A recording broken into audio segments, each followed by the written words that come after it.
Okay, y'all not about to make me look dumb, okay? Because y'all be trying to come for me on TikTok when I be hitting y'all with facts, trying to tell me this and that and the third happened in the book, and I'm like, no, go read the books, honey. Go read them first before you try to tell me what was in them. Period. Descendants is really freaking weird, okay? Let's just go ahead and throw it out there. It's weird, so a lot of things aren't gonna make sense, but that doesn't mean it can't have bad writing when it comes to relationships.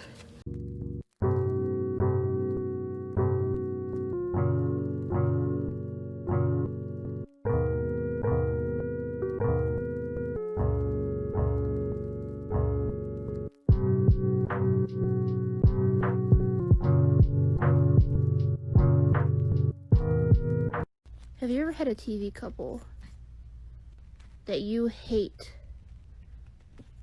but everyone seems to love? Hey y'all, it's Harriyanna and I'm back with another video. Guess what? We actually are gonna talk about Descendants today. Now, okay, I usually say this in the beginning of whenever I make a Disney video, but I forgot and I have to keep doing it for the culture now. But this is like a little series I like to call on my channel, like why Disney will never want to work with me, because as you guys know, we do make a lot of content that does relate to me just critiquing Disney stuff. And today's video is going to be another one of those things. And yeah, if they find us, they're most likely not gonna like it.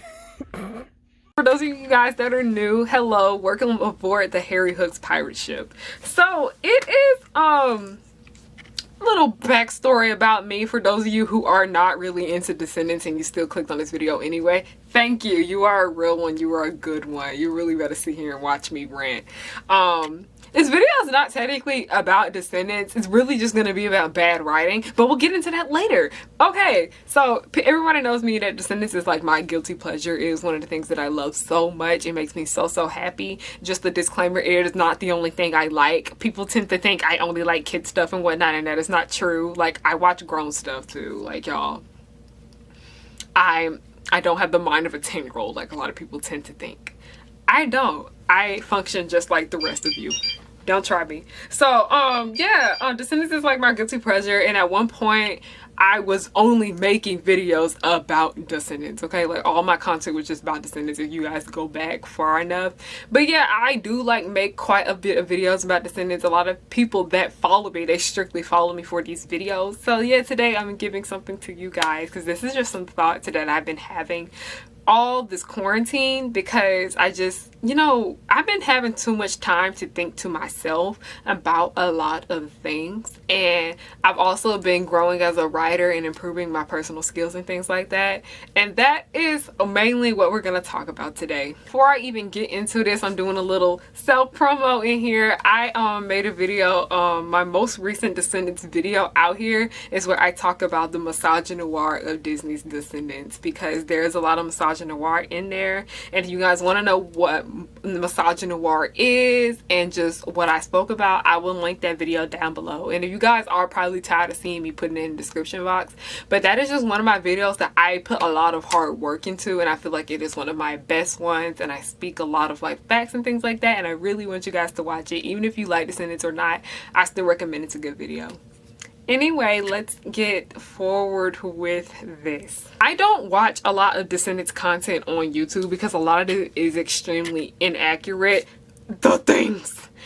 Anyway, I have a video about these things if you guys want to see exactly why I don't like them. The only person's Descendants content that I really watch like that is my friend Erin's. Her name is Amenities Ravenclaw O, something like that. I always get her name wrong. I hate it so much. But yes, her name's Erin. Love her so much. You guys need to watch her content. She's so freaking funny. She has like the driest, funniest sense of humor.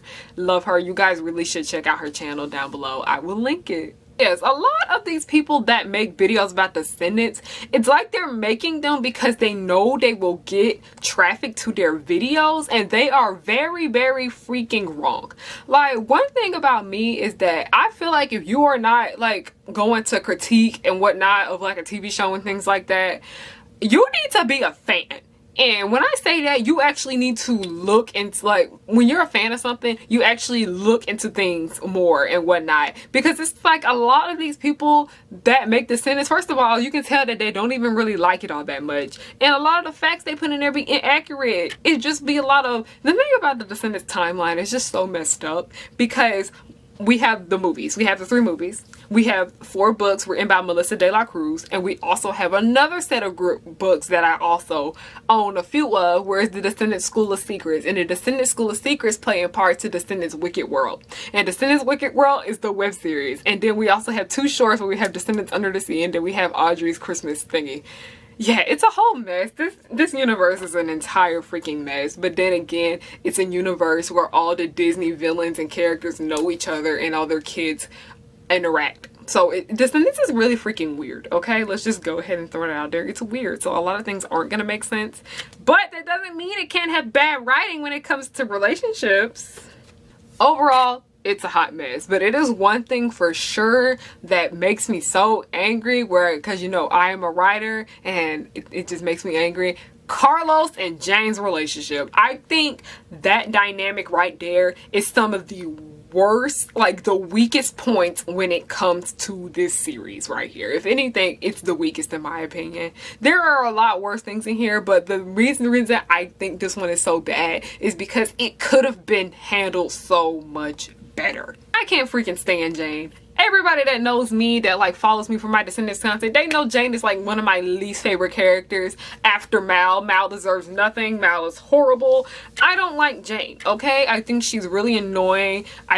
Ever since that, I just don't like her character whatsoever. I just find her really whiny, and then like she just don't know how to do that for herself. And I understand, maybe because I can kind of see myself a little bit in Jane. Let's not go there. We don't need to go there.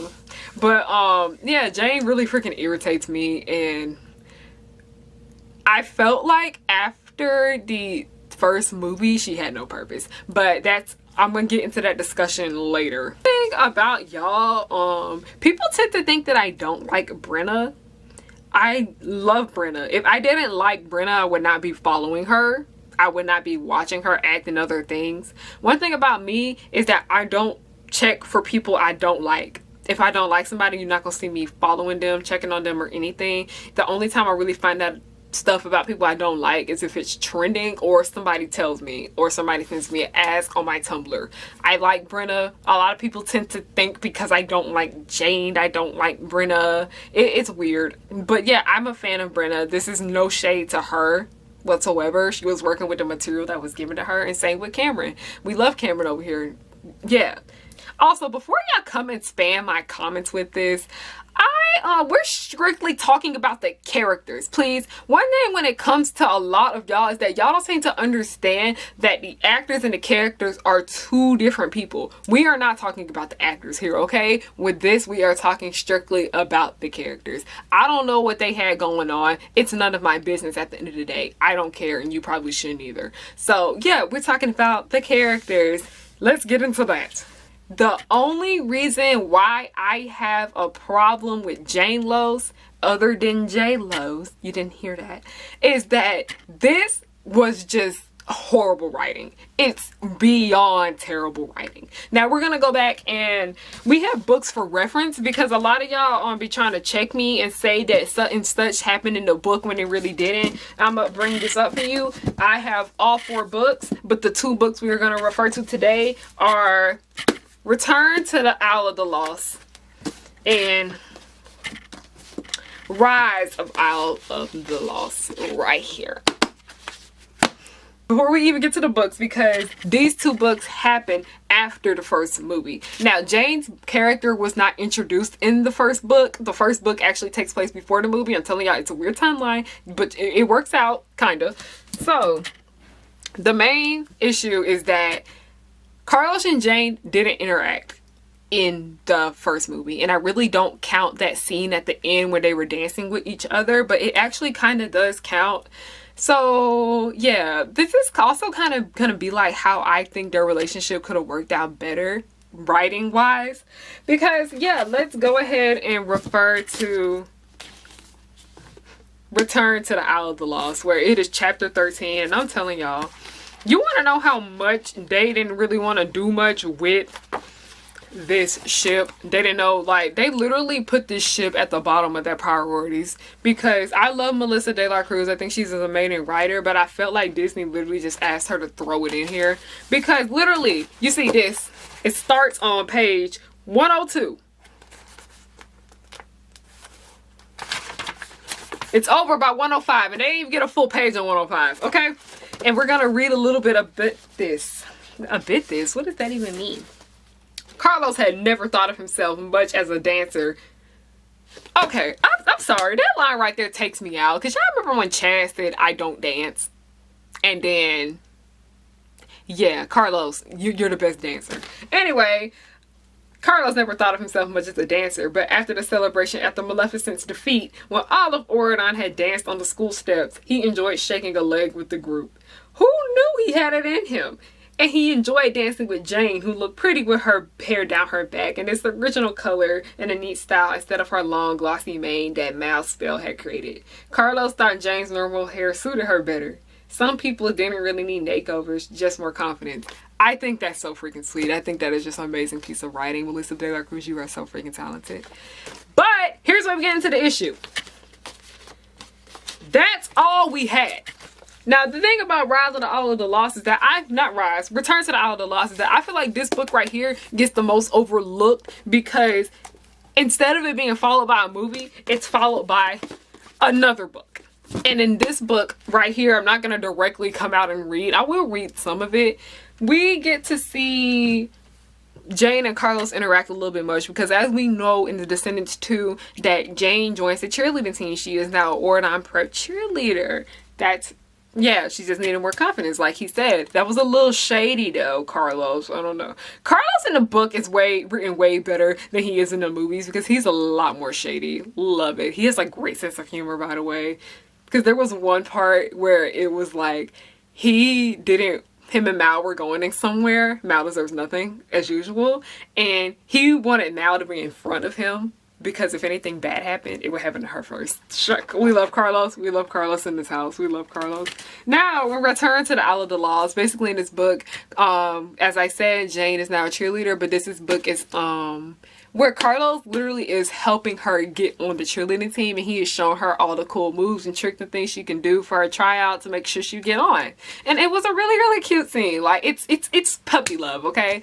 It's written so much better in the books than in the movies, because in the movies, I don't know what that was. It was atrocious. But yes, it's just cute. And the thing about it is that it's really only mentioned for like 5 pages here. Only about like 5 pages, and then in here it's written a lot more, and I will read to you guys a little excerpt from Rise of the Isle of the Lost. A lot of you guys say that my voice is soothing, like you can like listen to me. I'm gonna just read you guys a little bedtime story. Hold on, I'm trying to figure out what to read. Okay, I'm just gonna read this little part back here. He smiled. I'll figure out something, I promise, said Jane. You guys aren't going anywhere. He smiled his thanks and reached for her hand. Jane gave it a squeeze and had to let go as Fairy Godmother put Carlos into the room. It was too bad that their little Auradon experience was ending already. Though Carlos, he would have really liked to spend more time in Jane's company. Adorable, cute, like I said, just cute puppy love stuff. Now here we get to the main issue. Y'all not ready for this. Y'all not ready for this. Dun, dun, dun, dun, dun, dun, dun, dun, dun. Anyway, they rushed them right into a relationship.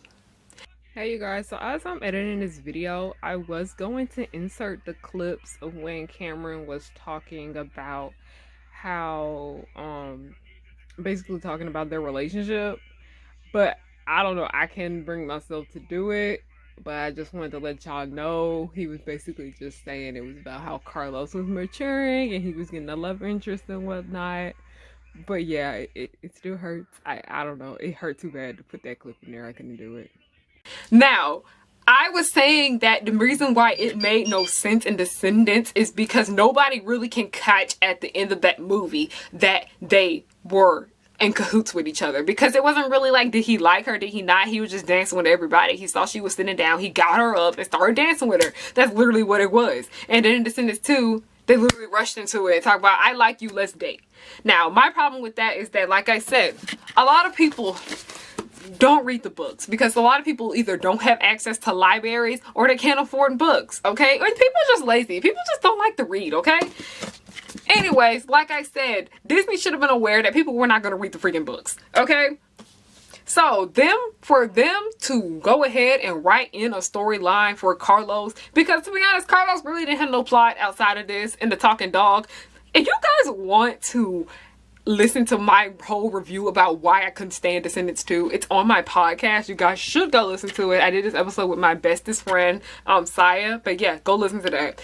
It literally is not, it's not good, because it's like they kind of like rushed into the relationship, where it would have worked out a lot better if it's like we already could not tell if they were gonna be a thing in the first movie. We didn't think anything of it. It wasn't put out there, and then they tried to use that to imply that they were going to be a thing in the second movie. But my problem with that is that we did not see them really interact before they got together and became a couple. I felt like that it would have worked out so much better if in the second movie we could have just saw their love grow, because I don't believe they were in love. We can see their love growing, where we can see them being friends with each other, because I am a strong, firm believer in friends before lovers. That's why I don't like Bao. That mess was horrible. It did not work. Bao was toxic. They didn't listen to each other. They had communication issues. Ben should have been with Evie. But you know what? Ben and Evie is another topic for another discussion. Okay? Carlos and Jane don't work because the writing was so horrible, and it had potential to be better, like I'm saying. If they literally just used D2 to build their friendship and put them together in D3, I would have been a lot more satisfied with the outcome, because in D3 it was still that same, like, let me tell y'all, I felt uncomfortable watching this ship. Okay, I just felt really uncomfortable watching it because it looked really forced. It didn't look like it just came off naturally. Like I said, if the movie showed them being friends before and then gradually, slowly putting them together, it would have been so much better. Haryana rewrites Descendants, okay? But yeah, if they went and just like in Descendants 3, when they actually officially became a couple, that would have worked out so much better in my opinion. Instead of them giving her a necklace saying Jarlos, when it's obvious that we created the name J-Los, that shows you how much of the middle finger that the writers gave to us, because they were so tired of us getting on their nerves. Like, they just said F us. They said freak y'all. We tired of y'all. But yeah, that's just like why overall, just why it didn't work. Bad writing, just bad writing, and that is how I think it could have been better if it were written a little bit differently. Because I'm not, for one, like, I don't feel like writers should give us something because they don't like fan service. I don't believe that writers should give their viewers fan service at all. I can see if it's fan service, like, hey, so-and-so would be cute in a purple hat, and then they put them in a purple hat. I understand fan service like that, but when it comes to actually changing the plot and things like that, it's no-go. That's why I was furious about it when I was 18 and I saw how bad the ship was, but now that I'm older and things played out differently, it just was not written well. That's why I didn't like Ben and Mal's relationship either, because it was not written well. And he was written way better with Evie than he was with his actual girlfriend. He had more chemistry with his girlfriend's best friend than his actual girlfriend. But you know what? We're not here to crap on Bao. We were here to crap on Jane Lois, and we did that already. Thank you guys for watching this video. I really enjoyed making it. It was fun talking about writing, because I'm a writer and it's just something that I never really do here on my channel. It's just talk strictly about writing, and that was really, really fun. I felt like I was a part of BookTube today, because I had put my books up a whole bunch of time anyways, but I'm not a part of BookTube. I respect BookTube though. Anyway, I love you guys so much. Thank you guys for watching. Thank you guys for following me. And if you are not a Descendants fan and you watch this video, you just want to sit and listen to me rant, thank you. You're good. Love you. Can't wait to spend this journey with you. But yes, like I said, thank you guys so much for watching. Love you guys so much. And yes, have a good night.